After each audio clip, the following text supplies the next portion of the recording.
Okay, so it's been about 2 months now since I moved down to Florida, and it's lived up to all of my expectations. And today I'm going to talk to you about why I decided to leave New Jersey and why it's not a good state for me and for my business.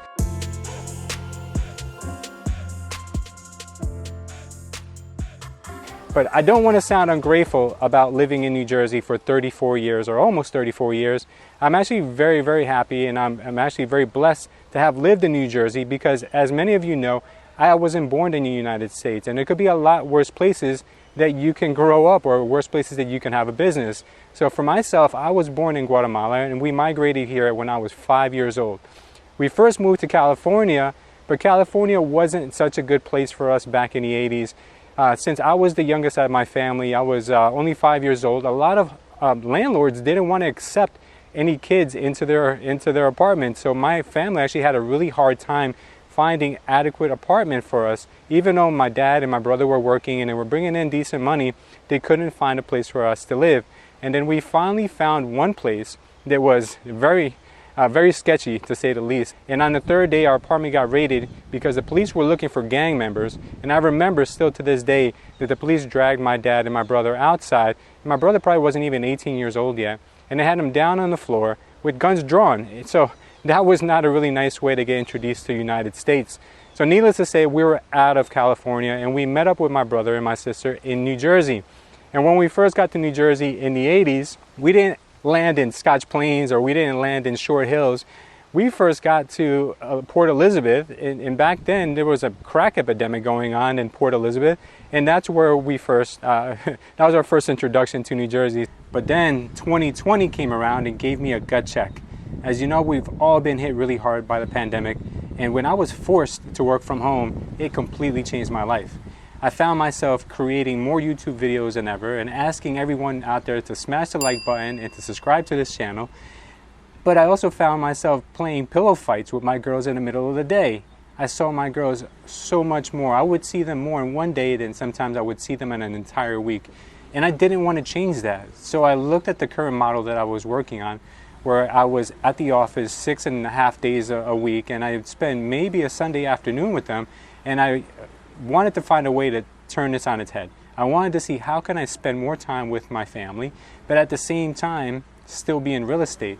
So what I decided to do was work 100% remotely. I contacted my agents and I asked them, what if we gave back the office and I gave you guys more commission? Would that work for you guys? Are you guys enjoying working remotely? And the answer to that was absolutely, let's do it. That was one of my biggest fears, is going virtual, but ever since the pandemic hit, it seems like we've had no choice. So that's been the silver lining in this whole thing for myself. So then as I'm setting up my studio at my house, I figured to myself, if I'm going to be setting up a studio, why not do it somewhere where I actually enjoy living? And then the thought came to my head, what about Florida?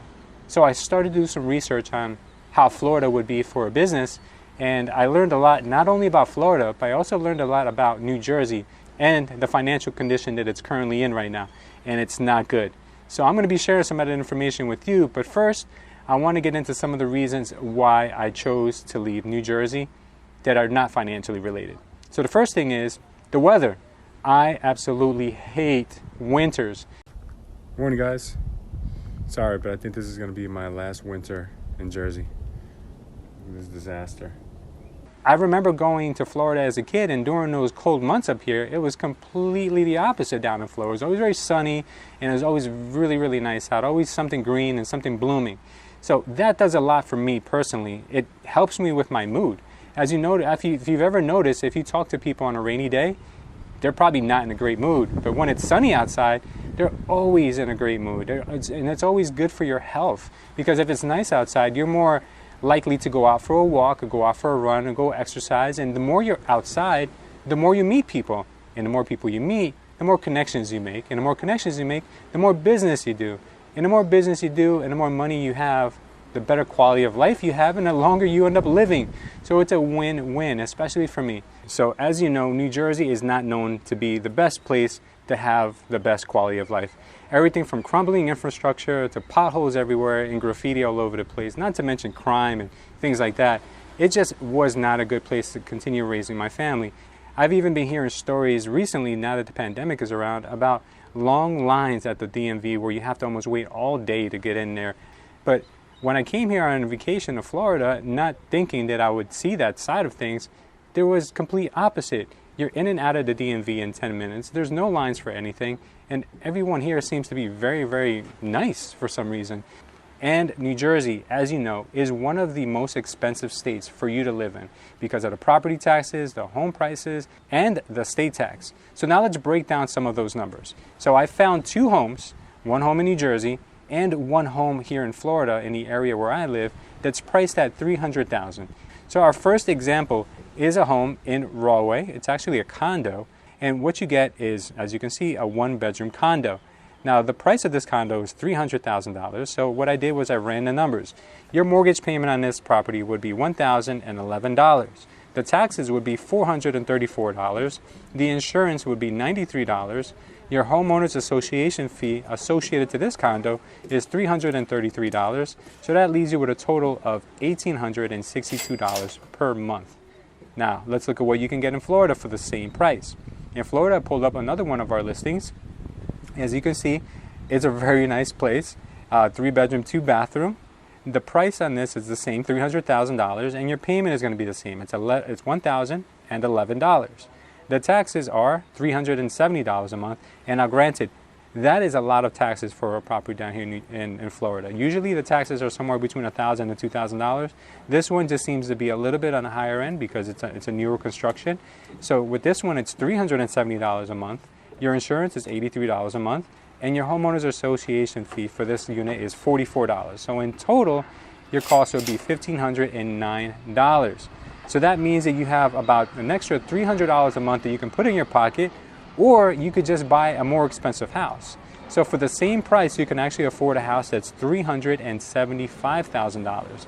Now I want to explain to you guys exactly what kind of a financial situation New Jersey is in. So I found this really good annual financial report that was done in 2019 for the state of New Jersey. And what it specifies is that New Jersey is actually in a $189 billion deficit. This is money it needs to pay its bills. That means that every person in New Jersey, every taxpayer is on the hook for $57,900.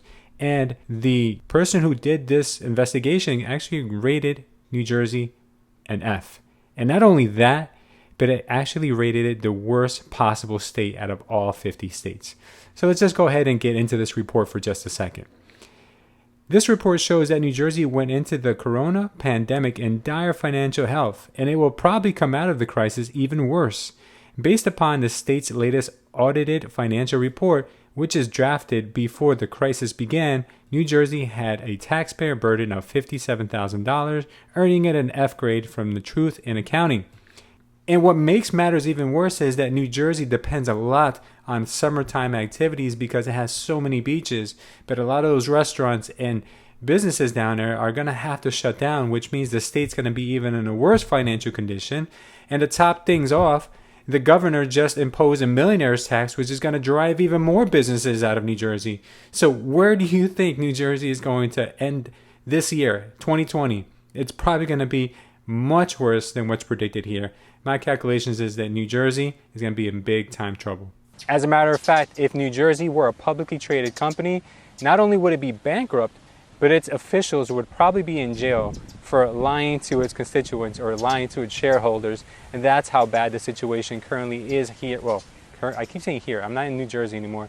That's how bad the situation is back in New Jersey. And I'm sorry to say, because I love New Jersey for its people. I love New Jersey for the knowledge it's given me, for the experiences that I've been through. It's a wonderful place when you look at it from that perspective. But unfortunately, I can't pick up and take all those people with me to Florida. So I had to make a move for myself, and that move brought me down to Florida. So if your state is facing financial difficulties, or you're just sick and tired of your state, leave it down below and tell us where you would go if you had the opportunity to move. Or if your state is doing incredibly well and you're proud to live there, I also want to hear all about it. The last piece of advice I want to leave you with is this. The grass is not always greener on the other side. Before you make a drastic move like I did, you always want to make sure that you're not running away from your problems. One scripture that comes to mind when I thought about leaving was Matthew 6:21. For where your treasure is, there your heart will also be. And like they always say, home is where the heart is. If you enjoyed this video, you're not going to want to miss the one I just created. It should be on the screen right now. But before you click on it, don't forget to drop a like and subscribe. I'll see you guys on the next video.